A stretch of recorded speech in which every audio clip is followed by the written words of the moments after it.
दोस्तों दोस्तों आजकल हमारे समाज में ऐसी ऐसी घटनाएं देखने को मिल रही हैं कि जिसको देखने के बाद ना ही तो आंखों पर विश्वास होता है, ना ही कानों पर विश्वास होता है।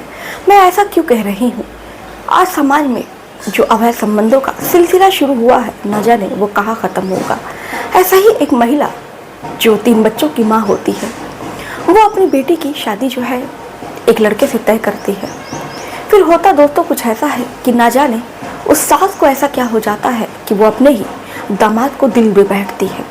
और दामाद को ही दिल दे नहीं बैठती है दोस्तों, बल्कि उसके साथ फिजिकल रिलेशन भी बना बैठती है। और दोस्तों जब शादी का वक्त करीब आता है और उसको लगता है कि अगर अब उसने कोई कदम नहीं उठाया तो जो उसका दामाद है वो कहीं सच में दामाद न बन जाए, यानी कि वो अपने ही दामाद को लेकर शादी के ठीक 9 दिन पहले वो फरार हो जाती है। अब इसकी खबर जब घर वालों को लगती है तो यहाँ वहाँ लोग अपनी पत्नी को गुमशुदा मानकर ढूंढने लगते हैं। तो दोस्तों आखिर में इसका खुलासा जो है कैसे होता है कि जो पत्नी है वो अपने ही दामाद को लेकर भाग गई है। दोस्तों जैसे ही ये खबर जो है सोशल मीडिया पर जब वायरल होती है कि जो सास है वो अपने ही दामाद को लेकर फरार हो गई है और उसने अपने दामाद के साथ 5 दिन साथ में रहे।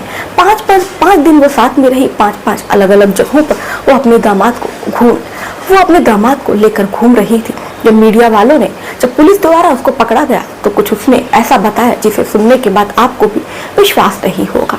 तो दोस्तों ये जो घटना है समाज को आईना दिखाने वाली और दिल को दहला देने वाली ये घटना है कि आज जो हमारा समाज है वो किस दिशा में जा रहा है और इसका जो प्रभाव है आखिर में समाज पर क्या पड़ेगा। और समाज को दोस्तों आखिर में हम क्या संदेश देना चाह रहे हैं कि एक जो सास है वो अपने ही दामाद को दिल दे बैठती है, अपने ही दामाद के साथ वो शारीरिक संबंध बनाती है और उसके बाद से अपने ही दामाद को वो लेकर भाग जाती है।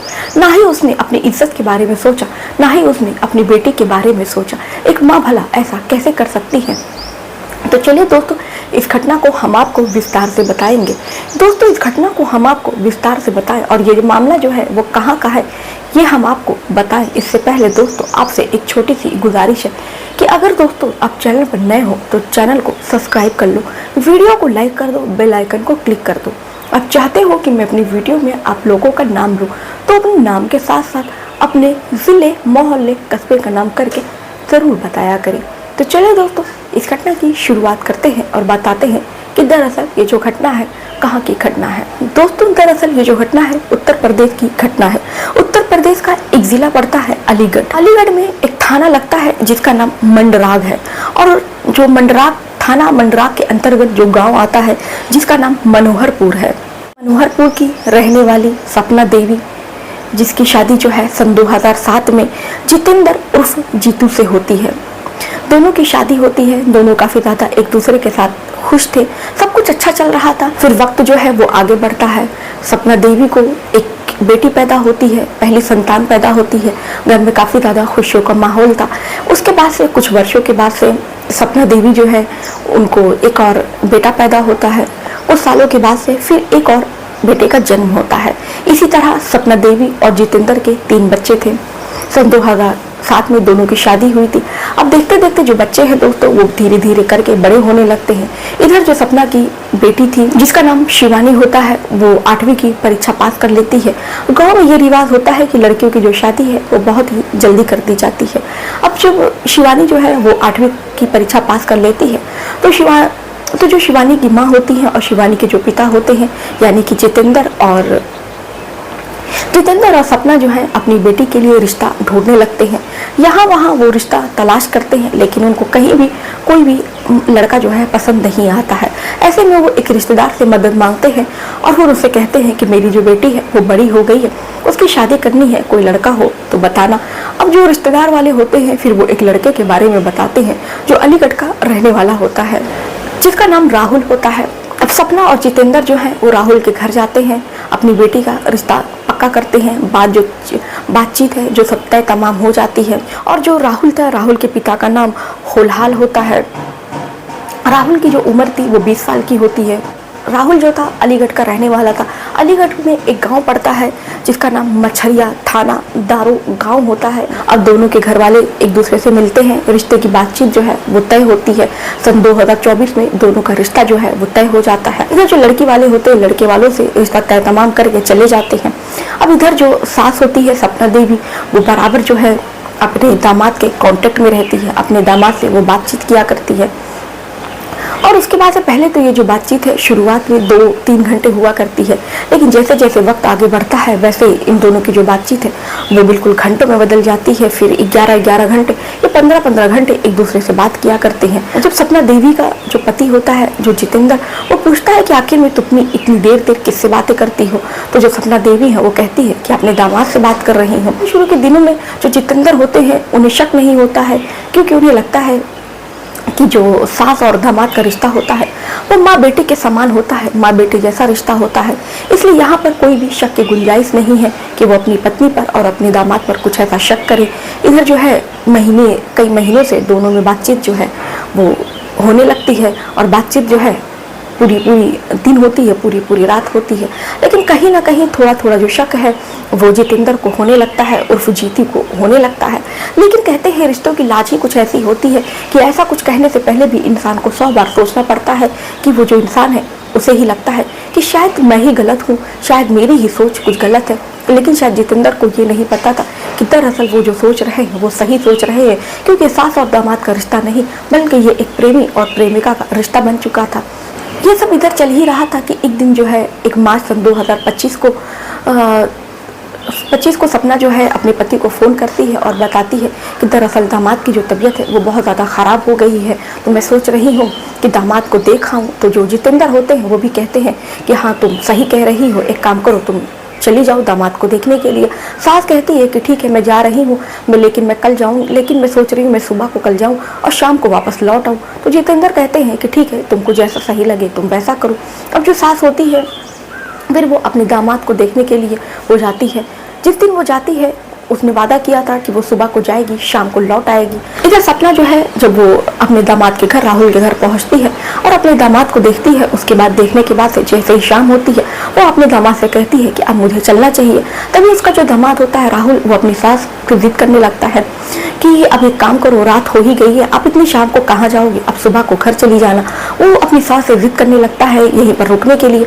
अब उसकी सास भी जब अपने दामाद की ये जिद देखती है तो वो भी मना नहीं कर पाती है, वो भी अपने दामाद के घर ही रुक जाती है।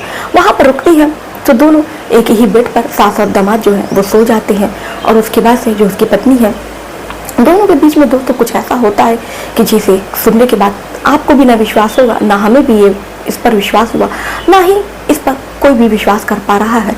दरअसल दोनों एक ही बेड पर सोते हैं तो दोनों के बीच में शारीरिक संबंध बन जाता है। अब दोस्तों ये जो कहानी है फिर यहीं से शुरू होती है। फिर अगला दिन आता है, 1 तारीख आती है, जो सास है फिर वो भी अपने घर नहीं पहुंचती है, किसी न किसी कोई बहाना बनाकर वो वहीं रुक जाती है। फिर दूसरा दिन आता है, दूसरे दिन भी वो अपने घर नहीं पहुंचती है। फिर तीसरा दिन आता है, इसी तरह तीसरे दिन भी वो अपने घर नहीं पहुंचती है। चौथा दिन आता है, चौथे दिन भी वो अपने घर नहीं पहुंचती है। 5वां दिन आता है, 5वें दिन भी वो अपने घर नहीं पहुंचती है, बल्कि वो अपने दामाद के साथ ही वो उसके साथ रहती है, उसी के साथ ही। और 5 दिन में वो अपने दामाद के साथ उसने शारीरिक संबंध बनाया और उसके बाद से यहीं से दोनों की प्रेम कहानी जो है यहीं से शुरू होती है। दोनों को आशिकी का ऐसा भूत सवार होता है कि देखते ही देखते इन दोनों को ऐसा न जाने क्या हो जाता है कि वो सारे रिश्तों की मर्यादाओं को भूल जाते हैं। इधर 5 दिन के बाद से सपना जो है वो अपने घर पर लौट आती है। उसके बाद से दोनों में फिर बातचीत शुरू हो जाती है, दोनों घंटों एक दूसरे से बात करते हैं। इधर जो सपना है अपने पति से कहती है कि शादी को केवल 9 दिन रह गया है, तुम एक काम करो, मेरी बहन के पास चले जाओ, शादी का कार्ड उसको दे आओ, बहुत सारे शादी के काम करने हैं। जितेंद्र होता है सपना की बहन को कार्ड देने के लिए वहाँ पर चला जाता है और उसको और भी गाँव वालों को कार्ड बांटना होता है, तो वो कार्ड बांट ही रहा था और वो शाम में लौटता है। तो जब वो शाम को घर लौटता है तो वो देखता है कि उसकी पत्नी जो है घर पर नहीं है। वो अपनी बेटी शिवानी से पूछता है कि तुम्हारी माँ कहाँ है, तो शिवानी कहती है कि माँ ने कहा था कि मैं कुछ काम से बाहर जा रही हूँ, शाम को लौट आऊँगी, लेकिन अभी जो है वो माँ नहीं आई है। इतना सुनकर जो जितेंद्र है वो फ़ोन लगाते हैं अपनी पत्नी को। तो जो सपना होती है वो फ़ोन उठाती है और अपने पति से कहती है कि मैं आधे घंटे में लौट आऊँगी। आधा घंटा जब हो जाता है तो सपना है फिर भी वो घर नहीं आती है। अब जितेंद्र फिर से फ़ोन लगाते हैं तो जो उसकी पत्नी है इसी तरह बहाने किए जा रही थी। इसी तरह घंटे 4 घंटे का वक्त बीत जाता है, रात के 10 बज जाते हैं, लेकिन सपना जो है इधर नहीं आती है। फिर कुछ घंटों के बाद से सपना का जो नंबर है वो भी बंद आ जाता है। लेकिन इतने में जितेंद्र को ये पता चल जाता है कि सपना जो है किसके साथ है। जब सपना का नंबर बंद हो जाता है तो वो अपने दामाद को फ़ोन लगाते हैं। दामाद को जब फ़ोन लगाते हैं और दामाद जो है उधर से फ़ोन उठाता है तो पहले तो वो मना कर देता है कि उसके साथ जो है उसके साथ नहीं है। जब जितेंद्र जो है साफ साफ कहते हैं कि मुझे पता है कि मेरी पत्नी जो है वो तुम्हारे साथ है, मेरी तुम मुझसे बात करा दो, तो जितेंद्र जो है फिर वो कहता है कि तुम अपनी पत्नी की चिंता ना करो, तुमने बहुत अपनी पत्नी पर जुल्म कर लिया, तुमने अपनी पत्नी पर बहुत अत्याचार किया है। तुम्हारी पत्नी को मैं बहुत अच्छे से रखूंगा, उसकी देखभाल करूंगा, तुम्हारी पत्नी को मैं बहुत ही आराम से रखूंगा। तुम अपनी पत्नी की चिंता मत करो, तुम अब अपने परिवार की चिंता करो, अपने बच्चों की चिंता करो। अब जैसे ही इतना सुनना था कि जितेंद्र के पैरों तले जमीन खिसक जाती है। तो सोच नहीं पा रहे थे आखिर में ये उसका दामाद जो है वो किस तरह की बात कर रहा है। उसके बाद से जैसे ही वो कुछ समझ पाते कि जितेंद्र का जो फ़ोन है वो भी कट जाता है और उसके बाद से नंबर जो है वो स्विच ऑफ हो जाता है। अब जितेंद्र रात भर परेशान थे, वो अपनी पत्नी के आने का, लौटने का इंतजार कर रहे थे, लेकिन उसकी जो पत्नी है वो लौट कर नहीं आती है। अब जितेंद्र जो है परेशान हो जाते हैं कि आखिर में ये क्या माजरा है, कि उसकी पत्नी जो है आखिर में कहाँ चली गई है। जैसे तैसे सुबह होती है। अब जितेंद्र जो है जब देखते हैं कि उसकी पत्नी नहीं आई है तो वह घर वालों को इस बारे में बताते हैं। फिर घर वाले जो होते हैं वो कहते हैं कि ठीक है, चलो इसकी सूचना जो है थाने में देते हैं, थाने वाले ही तुम्हारी पत्नी को ढूंढेंगे। अब जो जितेंद्र होते हैं वो और अपने परिवार वालों को लेकर थाने पहुँचते हैं। थाने में बताते हैं कि साहब ऐसी ऐसी बात है कि मेरी बेटी जो है उसकी शादी होने वाली थी और 9 दिन बाकी रह गया था। मेरी जो पत्नी है वो अपने ही दामाद को लेकर फरार हो गई है और उसका नंबर जो है वो स्विच ऑफ आ रहा है। सारी प्रेम कहानी जो है अपनी पत्नी की और अपने दामाद की वो थाने में उनसे बताते हैं कि सर ऐसी ऐसी बात है। वो जितेंद्र की बातों के आधार पर वो बल्कि FIR दर्ज नहीं करते हैं, क्योंकि वो केवल रिपोर्ट दर्ज करके इन दोनों को ढूंढना चालू करते हैं। क्योंकि दोस्तों दोनों बालिग हैं, अगर दोनों एक दूसरे के साथ रहना चाहें तो वो रह सकते हैं। इस पर कानून जो है वो कुछ भी कर नहीं सकता है, उसको रोक नहीं सकता है। फिर पुलिस जो है जितेंद्र की पत्नी सपना और जितेंद्र के दामाद राहुल को ढूंढ रही है। इधर कुछ दिनों के बाद से दोनों को पुलिस जो है वो ढूंढ कर निकालती है और ढूंढने के बाद से दोनों ने कुछ ऐसी बात कही जिसे सुनने के बाद आपको भी होश उड़ जाएगा। कुछ क्लिप में दोस्तों लगा रही हूँ जिसे सुनिए कि दोनों ने अंत में क्या कहा। लेकिन साथ में रहेंगे, क्या कहना चाहेंगे? बस पूरे परिवार वाले आ जाएंगे जब बात हुई। किसके साथ में रहेंगी? किसके साथ में? उसके साथ रहेंगे, उसके साथ। और पति जो वो रहेगा अपने बच्चों के साथ। तो दोस्तों इस घटना पर आपकी क्या राय है? अपनी राय कमेंट में करके जरूर बताइएगा। तो मिलते हैं दोस्तों फिर ऐसे ही किसी और घटना के साथ। जाते जाते दोस्तों आपने चैनल को सब्सक्राइब नहीं किया है तो चैनल को सब्सक्राइब कर लीजिएगा।